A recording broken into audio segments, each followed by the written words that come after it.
Vámonos con más porque también compartieron más imágenes a través de las redes sociales. Vea usted este momento donde cayó este coche en un bache.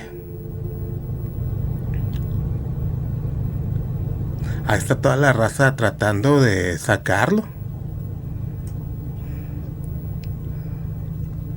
Y luego de este lado, este camión que se ve ahí también trata de pasar y se quedan atorados.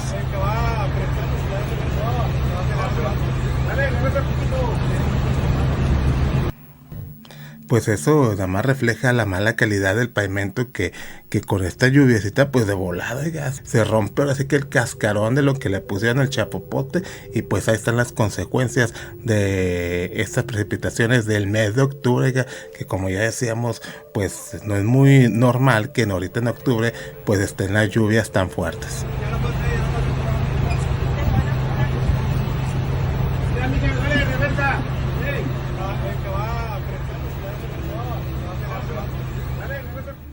Pues cómo ve esta situación que fue allá en Apodaca.